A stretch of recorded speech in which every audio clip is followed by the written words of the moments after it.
Yo, what it do, YouTube? It's your boy ColtsTalk. We're back with another video, and yes, from the title, our main guy that we want to shine the most going into next season is still impressing everyone at camp. Isaiah Rodgers is continuing to put on a good display of hard work and effort and consistency out there for the Colts, and I think he's going to emerge next year. I mean, we've seen flashes from the past few seasons, but I think next year is going to be his actual coming out party where he's going to just straight out dominate and be a very talented corner moving forward, because we always knew he had the potential. The main factor was, can he get some more time on the field?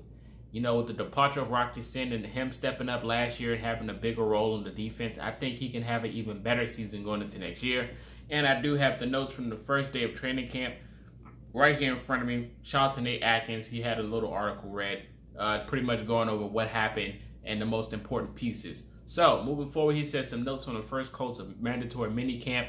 The focus right now is so much on the passing game that Jonathan Taylor set out, just because that is huge to know, because we all know how bad the passing game was last year, and we needed that to be better immediately, especially with Matt Ryan, you know, replacing Carson Wentz. I think it's going to be a significant boost going into next year, and I do think it's going to be a better impact and be better, pretty much more help for Jonathan Taylor moving forward, so he can have those spaces and creativity on the run game. So I think the pass game is definitely going to mesh well with the run game going into next season. I'm not saying Matt Ryan's going to be MVP caliber, but I do think he's going to have a little bit more of oomph than Carson Wentz didn't have. So we're looking forward to that, and I do love what Matt Ryan's doing right now, being very strict and critical on the offense. So I do love all these things. Moving forward, one player getting more traction than anticipated is Desmond Patton. He could have a lane to the number 4 wide receiver spot. Huge news, because we always question who's going to be that wide receiver to step up, being as though the Colts didn't go get another wide receiver. So hearing news about Patton potentially being the 4th wide receiver is huge, and I would love to see how they're going to fit that in going into next season, because it's still a huge question mark in my opinion moving forward to see how this is going to work. Let's go.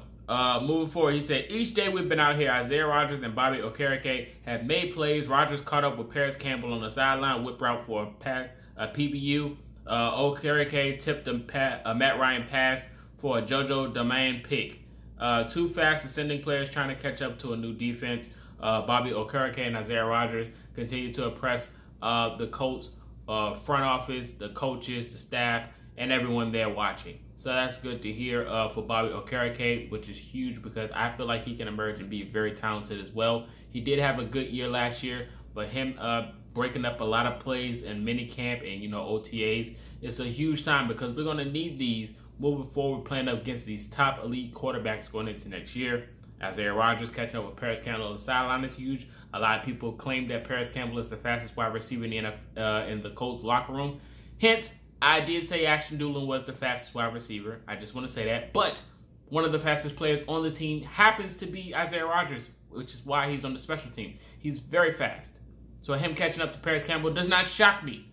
But him tipping the pass is a huge display of consistency and effort to not commit to give up on the play. So that's good to hear. Moving forward, Yannick Ngakoue and Kenny Moore both did team drills and very little else.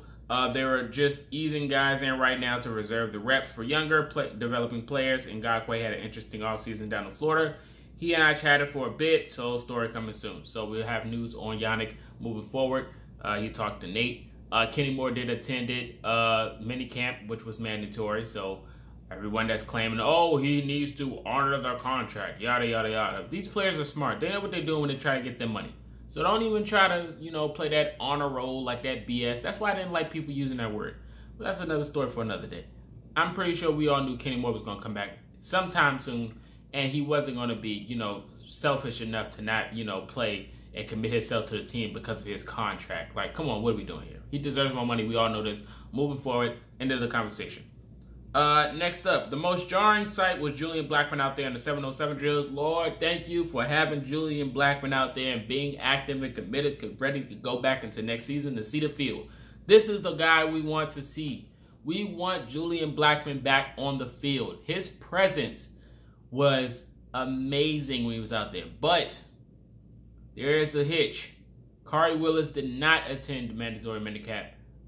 We all know these things. Coach Frank Wright knows. They say he was excused. Hopefully he can come back. And that was a scary sight. Darius Leonard, he was out due to the back issue. He had back surgery, but he said he feels great. Ankle feels great, so he's looking forward for the season opener. So that doesn't scare me anymore, so I'm relieved.